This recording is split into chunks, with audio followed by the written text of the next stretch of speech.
এখন দাঁড়িয়ে আছি তিতাস উপজেলার দড়িকান্দি ব্রিজের উপরে। এই দড়িকান্দি ব্রিজের ডান পাশ দিয়ে কিন্তু একটি রাস্তা করা হয়েছে। এই রাস্তা দিয়ে কিন্তু গোপালপুর গ্রামে যায়। গোপালপুর গ্রামে সবচেয়ে সুন্দর জায়গা থাকলে কিন্তু আমার কাছে এই জায়গাটি আছে, কারণ এই কবরস্থানটিতে কিন্তু মাটি দেওয়ার আলাদা আলাদা ব্যবস্থা করে রেখেছে। এবং কি গোপালপুর গ্রামের ভিতরে আরেকটি সুন্দর জায়গা থাকলে কিন্তু এই জায়গাটি আছে। এই বিদ্যালয়ের সামনের এই ব্রিজের জায়গাটা কিন্তু আসলে অনেক সুন্দর ছিল। তো আজকের এই ভিডিওতে দড়িকান্দি, গোপালপুর এবং কি জিয়ারকান্দি কিছু সৌন্দর্য জায়গাগুলো এই ভিডিওতে উপস্থাপন করব। পুরোটা ভিডিও দেখতে থাকুন, আশা করি ভিডিওটি ভালো লাগবে। ভালো লাগলে সবার কাছে শেয়ার করে ছড়িয়ে দিবেন। আসসালামু আলাইকুম গাইস, কেমন আছেন সবাই? সকাল বড় মতন আরেকটি নিউ ব্লগে আপনাদের সবাইকে স্বাগতম। তো ভিডিওর প্রথম পার্ট এবং কি থাম্বনেল দেখে বুঝে গিয়েছেন আজকে কোন জায়গায় যাচ্ছি। তো দড়িকান্দিতে যাওয়ার জন্য গৌরীপুর বাজারের রুট দিয়ে ঢুকে গেলাম। গৌরীপুর বাজারে এই জায়গাটা কিন্তু সবসময় জ্যাম লেগে থাকে। অন্যান্য সময় কিন্তু এই জায়গায় জ্যাম লাগে, কিন্তু আজকের জ্যামটি কিন্তু অনেক বড় ছিল।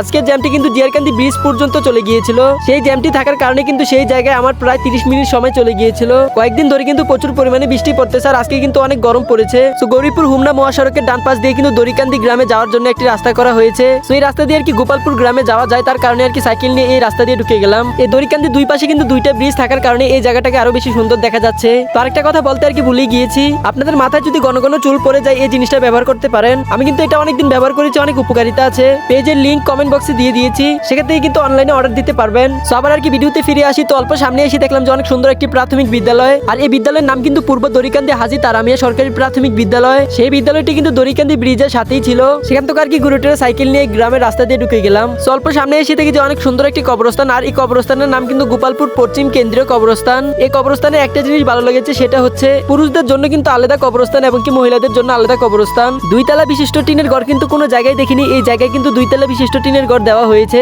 এই ঘরগুলো কিন্তু বেশিরভাগই এখন গ্রামে দেখা যাচ্ছে অনেক জায়গায়। তো গোপালপুর বাজারে পাশ দিয়ে ছোট্ট একটি রাস্তায় গিয়েছে, এই রাস্তা দিয়ে ঢুকে গেলাম। দড়িকান্দি গ্রাম থেকে কিন্তু গোপালপুর গ্রামটাতে একটু বেশি সুন্দর জায়গাগুলো দেখেছি। এই ছোট্ট ব্রিজের সামনে কিন্তু গোপালপুর ডক্টর মোশাররফ হোসেন উচ্চ বিদ্যালয়। এই বিদ্যালয়ের পিছনে কিন্তু আছে অনেক সুন্দর একটি মসজিদ। বিশেষ করে বিদ্যালয় থেকে সামনের ব্রিজের এই জায়গাটা কিন্তু সবচেয়ে বেশি সুন্দর ছিল। অনেক বছর আগে কিন্তু এই ব্রিজগুলো দিয়েছিল, এখন কিন্তু অনেকটাই পুরনো হয়ে গিয়েছে। তো এই রাস্তা দিয়ে কিন্তু জিয়ারকান্দি দিয়ে বের হয়ে যাওয়া যায়, তার কারণে আর কি এই রাস্তা দিয়ে ঢুকে গেলাম। অল্প সামনে গিয়ে দেখলাম যে অনেক সুন্দর একটি ব্রিজ। এই ব্রিজটা মনে হয় নতুন দেওয়া হয়েছে। এই পাশের এই রাস্তাগুলো কিন্তু কাজ চলতেছে। সাইকেল চালাতে কিন্তু এইসব রাস্তা দিয়ে ভালো লাগে, কারণ রাস্তার দুই পাশে কিন্তু ফসলের জমি। রাস্তার দুই পাশে কিন্তু চক থাকলে এইসব রাস্তা দিয়ে সাইকেল চালালে প্রচুর পরিমাণে বাতাস থাকে। সাইকেল চালাতে চালাতে কিন্তু অবশেষে জিয়ারকান্দি গ্রামে ঢুকে গেলাম। জিয়ারকান্দি সরকারি প্রাথমিক বিদ্যালয় কিন্তু এটা। জিয়ারকান্দি গ্রাম নিয়ে কিন্তু আমার পেজে ভিডিও দেওয়া আছে, ঘুরে আসতে পারেন। সেই ভিডিওতে কিন্তু জিয়ারকান্দি গ্রামটাকে অনেক সুন্দরভাবে উপস্থাপন করেছিলাম। এই রাস্তা থেকে কিন্তু লক্ষ্মীপুর মাদ্রাসাটা দেখা যায়। এই লক্ষ্মীপুর মাদ্রাসারও কিন্তু ভিডিও দেওয়া আছে আমার এই পেজে। তো আজকে কিন্তু শুক্রবার, বাড়ি গিয়ে আবার নামাজ পড়া লাগবে, তার কারণে ভিডিও বেশি বড় করতে চাই না। সো আজকে ভিডিও এখানে সমাপ্ত করছি। আমাদের ইন্টারেস্টিং ব্লগ ভিডিও দেখতে আমাদের পেজটাকে ফলো দিয়ে রাখবেন, এমনকি লাইক